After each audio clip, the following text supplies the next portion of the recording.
my name is Kristen, and how many of you guys have pets? Either livestock? Wow. Does anybody not? I know Lisa and Vic have chickens. Who else has livestock? I have a pot-bellied pig. I got chickens that burnt my house down. Oh, that's right. How about you? What livestock do you have? Llamas, horses, chickens, donkeys. Nice, awesome. Gooses, Well, turkeys. you're going to be the product expert on the livestock, so I'm just going to touch on that a little bit. She's got me.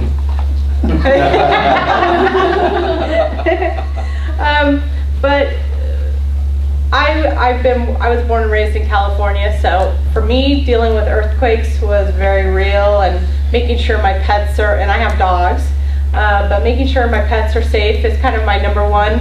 And now that I live here in Reno, my biggest concern is earthquakes, but I also worry about fire too, and especially for you guys that live like in more of the outlying areas where I live really here in town, so fire is not as much of a concern, but we do live near the airport, so if there was ever a plane disaster or something, that might be a real concern. But we have family that lives in all parts of the country, and they deal with different disasters. So I kind of just want to talk about, preparing, 72-hour kit or a bag for your pets, and making sure that they have what they need. And in a stressful situation, a lot of times your pets will stop eating. So we, when we built this kit, we had 4 dogs, so we had a pack of kibble for each one of them, but they don't really eat when they're stressed out, or like we've taken them camping a couple times, and they don't eat that much. But so definitely plenty for each dog. We also have some of the emergency waters for them as well.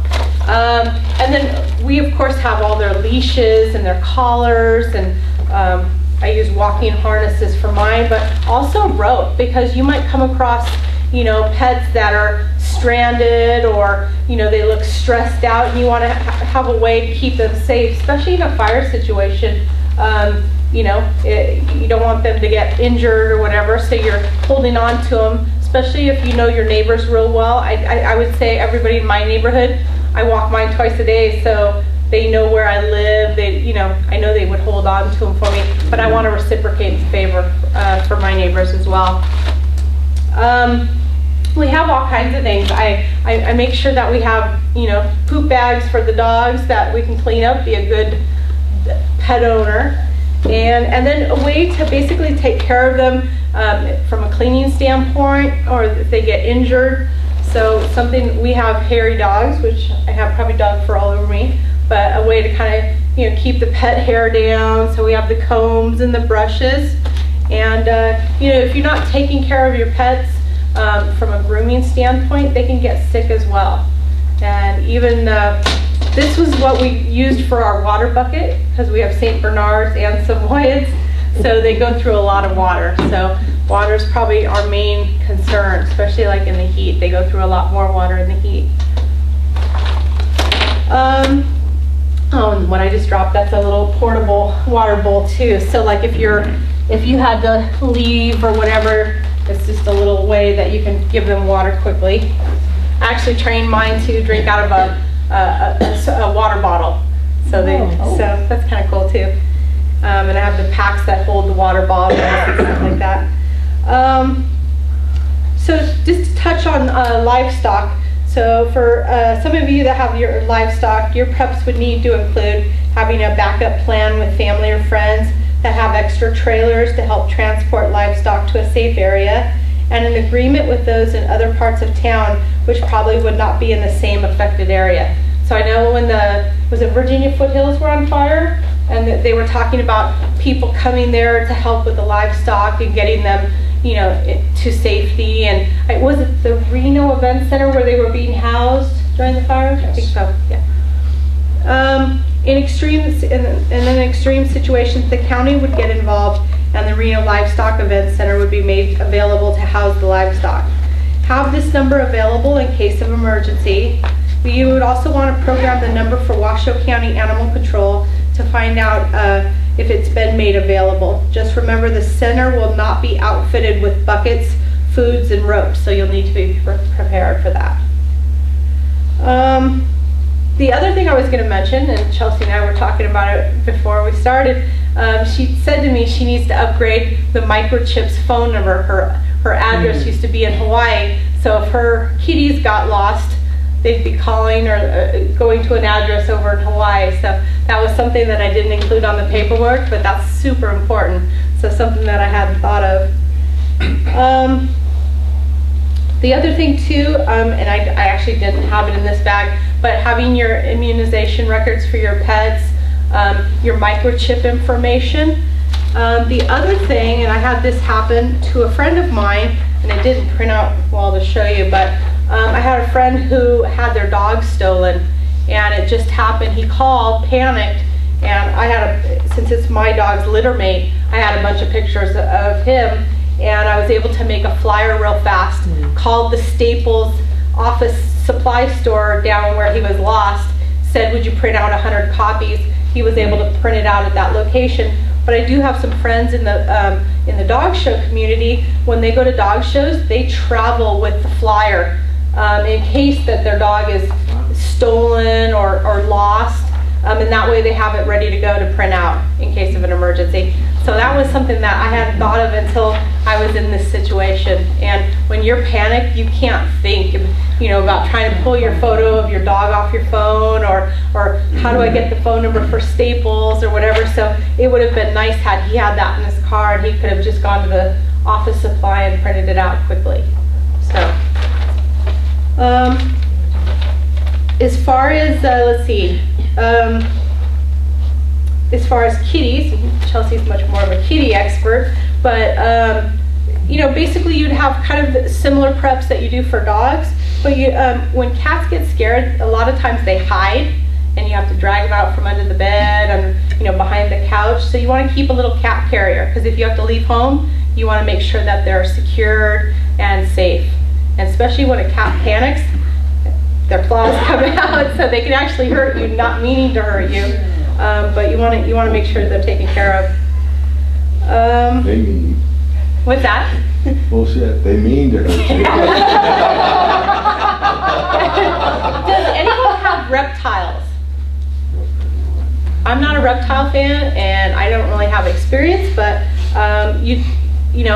people that do have reptiles, they love their reptiles, and so you want to make sure that you would have a way to carry them, such as a small plastic transport box. A way of keeping them warm, such as a heat pad, and a way to regulate their temperature, and a means to power, since they are cold-blooded animals. Anybody have birds? Yeah. What kind? Conyers. Okay.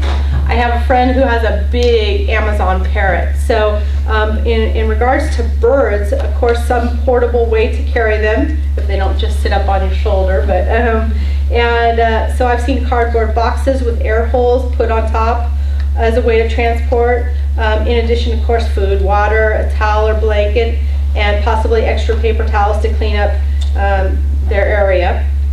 And you'll also want to learn to trim their primary flight feathers to keep your bird from becoming lost. So, and then having a means to cover the bird's cage to keep it calm. So, and feel free, guys, for the livestock, the birds, reptiles, please chime in, because I'm definitely not an expert on this. So anyway, my final thoughts on this is most people do not travel with their pets, and when they do, the situation is not stressed. So I highly recommend that you're not sure how your pets are going to respond when they're stressed, and so practice when when you're not in a stressful situation, so they kind of get to learn it. So when we had the 4 dogs and 2 Saint Bernards, 2 Samoyeds, just trying to get all 4 of them in one car is a challenge, let alone being in a stressful situation. So making sure that they all get along, that they can be in close quarters together. And one thing that was really important to me was getting my dogs to learn to recall. And they're not the best at it, especially if they see high value, a squirrel or a cat or something, all bets are off.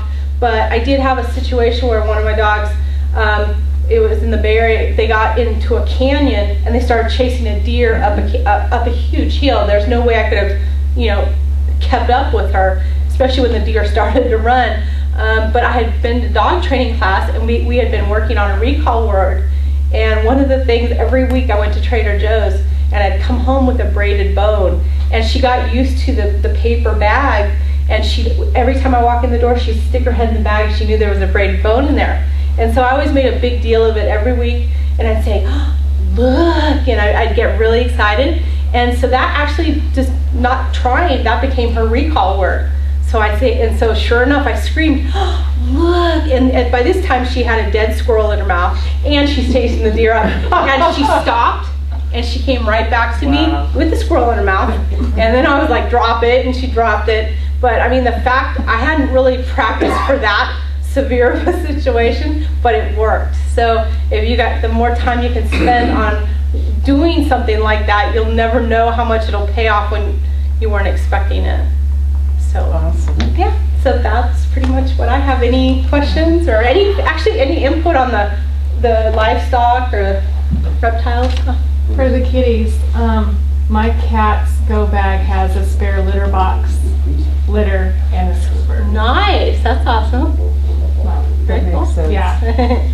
Oh, and then the other thing I forgot to mention too, these are really nice. These are packs for your dog. So say for instance you had to leave in an emergency and you want to put some water, or maybe they're on medication or something like that, they'd be able to carry their own weight, or a couple bottles of water or something like that. So every time I find these at a thrift store, I pick these up as well. So. Well, thanks guys. Thank you.